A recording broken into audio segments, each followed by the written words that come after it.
Princess Nokia is here today. And she's so cute. And she smells good. What is that? That's Florida water. Is that what that is? Yes. It gave me childhood vibes. It gave me, when I walked in, I was like, oh, what is this? Is that what really that is? Yeah. Oh, this is a good one. Let me smell it. It smells so good. Oh, yeah, there's no cap. Can we please? Off. I'm sorry. May we please order? May we please order ASAP?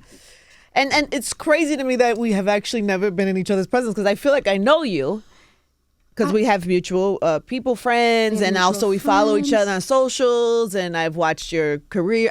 I remember my first introduction to you, and I was like, who the hell is this girl, and why don't I know her?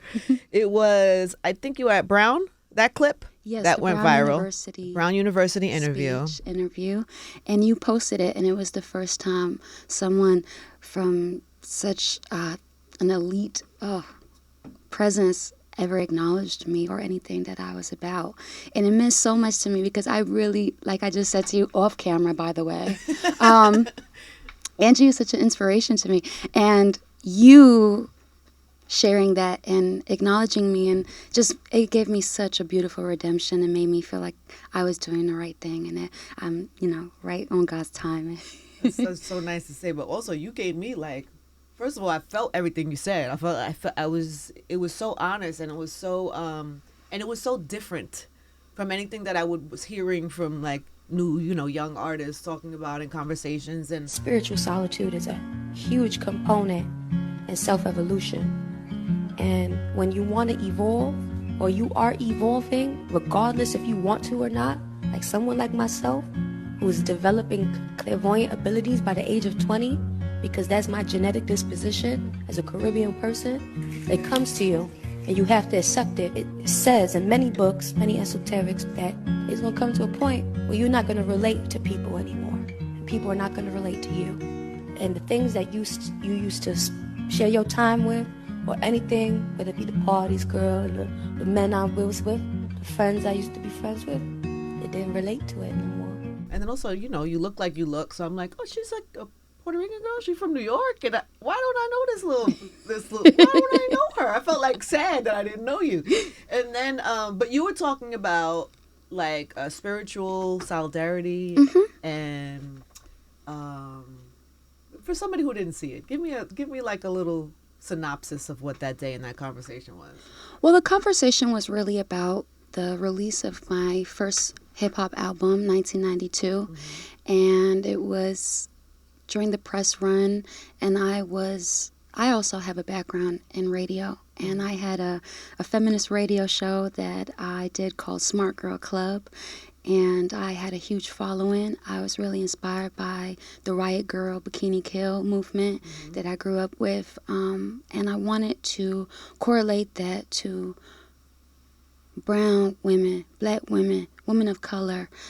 So I took both ideologies of urban feminism and Riot Girl, and I started doing this podcast, this show where I would talk about my own experiences as a person, music, art. I felt God really speaking through me to the youth and putting something out in the world that was very special and very substantial. And I'm so happy that it resonated with you so deeply. Oh, it was so great. And you just seemed so like honest and comfortable in what you were sharing. It was really good. And then also that album, then I learned that album, which is also like, I'm like, who is she though? Because then this album, this 1992 album you're talking about, you did everything, right? You like funded it. I did. Wrote everything.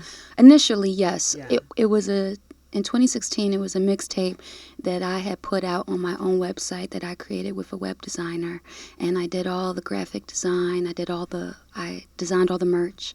I just took all these songs like Tomboy, Katana, Brujas, Bart Simpson, and I wrote them all myself, and I made them in Market Street in Chinatown in my friend's bedroom. I loved everything about 1992 in that era.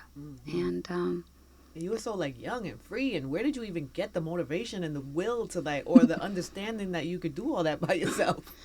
Oh, thank you so much, Angie. That's such a wonderful compliment. I wanted to create space in the world. I wanted to create space in music and in art. I know that I stand out and I don't fit in. I'm not a typical artist or famous person. It's all about what I receive from the simplicities of life. And that's kind of where I wanted to always exist within this world. I always wanted to make space in music and art and for people who don't really fit in, who are kind of in between, Yeah. in between genres, in between worlds, in between feelings. And But you like that space, though. I love that space because it allows a conversation and a place of newness to coexist. And I think that's really why Princess Nokia has been so successful. Where are you from? Where did you become this person? Like, what planet did you originate on? Because you had such a different little, curious little soul. Where did you come from? My mom is from Harlem and my dad is from the Lower East Side. And That's not what I would ever imagine. I mean, I could imagine it because you do give that, you do. But there is a uniqueness to you that is not typical of someone. I have an old soul, I think. I actually saw you. Was it a Planned Parenthood rally? It was a reproductive rights rally that was sponsored and led by Planned Parenthood, but many other organizations that support abortion rights and equal reproductive rights for women and want to bring awareness to the leaked Supreme Court document that wants to overturn Roe versus Wade in about 13 states. You were great. You gave a speech. You shared your own experiences. You, I don't know, but I got that you were, I don't want to say concerned about what's happening in this country. Do you really think that this is going to happen? I think quite anything is possible. I mean, in certain states, Black history is being reducted out of school curriculums. There's Black genocide outside. I've seen many wild things happen. I mean, up until 50 years ago, we couldn't even go to the bathroom in the same place. So the world doesn't surprise me, and I think that white supremacy wants to do its job of trying to maintain its space, but they see that this colorful world and all of these beautiful people and this beautiful society that coexists on its own, that is so progressive and so healthy and so formidable, they see that we're winning. So it's just it's like a reminder to people, like, don't get complacent, that we still have to actively be together in this idealism of what we want as freedom and liberty and self-light, Yeah. No, you were great. And it seemed like there were a lot of people there, right? It was people fired up. I feel like... Yeah, it was great. It was great. Cool. Yeah. And you do that a lot? No, not too much. Did they ask you to share your own experiences the way you did? No. Oh. That's up to me. Mm-hmm. I have had 2 abortions in my life proudly. Once when I was 18 and once when I was 29. If you do the math, you know that was recent. I say that here with no shame. I say that to you guys. I really have no shame. I don't live my life. I'm a very private person, but I'm an honest person because I want people to understand the relatability and the normalization of the topics to which I speak of. I don't want to be a face of something without giving context fully. Would that change if you were not as, I don't know what you could consider yourself As famous? Yeah, like if you were more famous. It depends on how one navigates their fame. For me, I try not to let that light get too bright. Intentionally. Yeah. Yeah. I value my privacy. I value my mental health. And the little bit of fame that I do have, I am a very famous person. And Talk your shit, I am a very famous person. I am a very famous person. It's true. It's true. Some people might know. And a lot of people may hear my name or know my name for other things like slander, gossip, hearsay, whatever the case may be. For me, I have always navigated the space of music with a veil over me. I don't give too much of myself away, and I don't let nobody in. I put up, no blogs. You are not going, I make sure that I live in a home, in a space, in a surrounding where I'm not seen a lot, that my name is not, I'm not mixy in the scene or the crowd. I am a very private, sweet, agoraphobic, neurotic girl. I am. I'm funny. Like, I'm funny, and I'm quirky, and I want that to always be a part of my life. And I know that if I was more famous, I would still be the same person. I'd be very steadfast in how I express myself. But I know that I have put up a guard, and I do keep that because I know what it's like to have eating aversions after seeing Twitter over a morning. I know what it's like to possibly have my name overly searched because I went to go on a date with somebody. Mm-hmm. And I'm like, okay, I peep game easy. I'm going to avoid all of that. So those are great strategies how to duck and dive the public eye. This is a battle. You're going through a battle right now. I'm watching it happen. Because you're an artist, clearly, and you love your art, and you want people to see it and hear you, and you want people to know you, and you have an opinion, so you want to say it when you feel like saying it. But then also, you want to control it.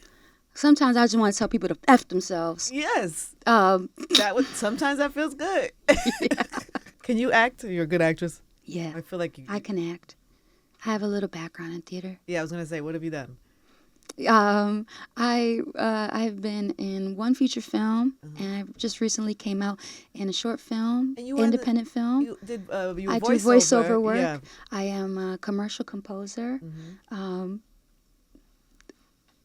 All the things. All the things. Resume's long. Yeah, like you. Do you have a vision of what the next couple of years for Princess Nokia looks like? Yeah, I've just been thinking about everything that I've done, and I've made 6 albums, I think, thus far. I've just made my 26th music video, and I am only 29. And I just made my 26th music video, and I go, oh my God, I've made so much art. I am so happy with what I've accomplished with my 2 little hands. I've created so much great art. So when does the album come? When are people going to? Maybe this July. It's so good. It has so many great songs. I heard you say in the speech that you did a song called Nervous? And that is around what's happening right now, right? Yeah. I wrote a song which is all about owning my autonomy, about feminism, about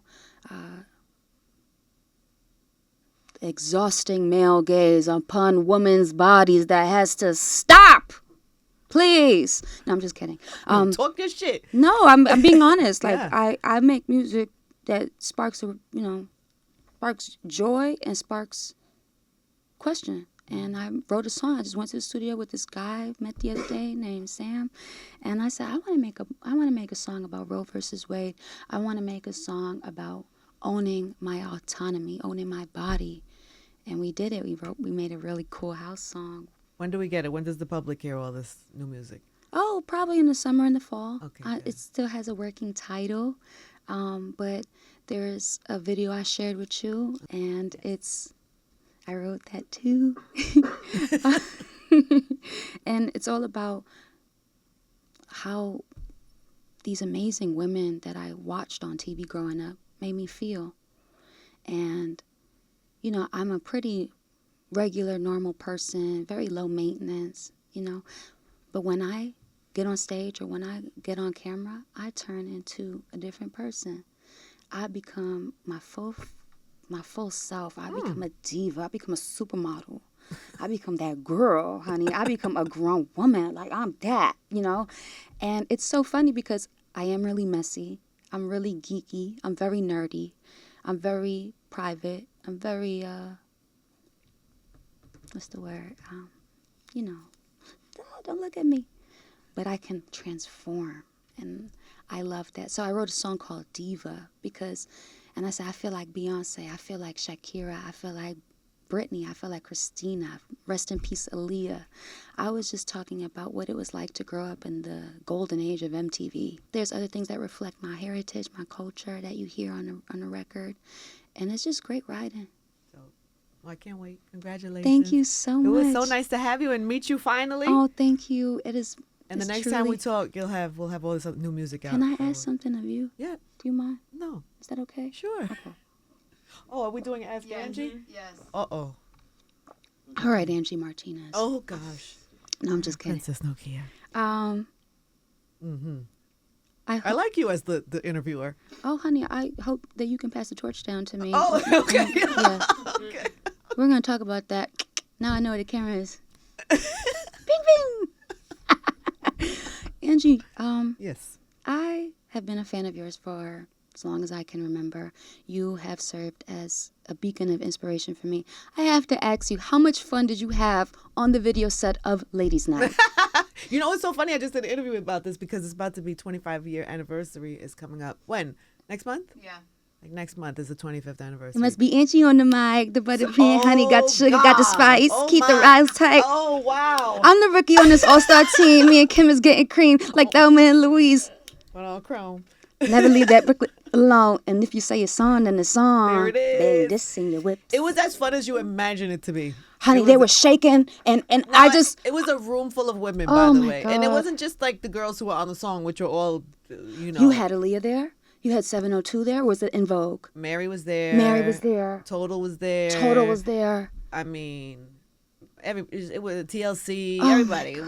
It was a room. Queen Latifah. It was a room full of dope ass women, and we spent the whole day together.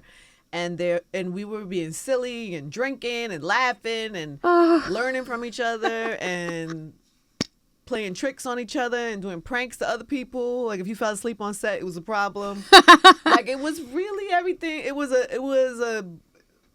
If I had been like lucky enough to be like young and on tour and do all that, that would be like tour in one day.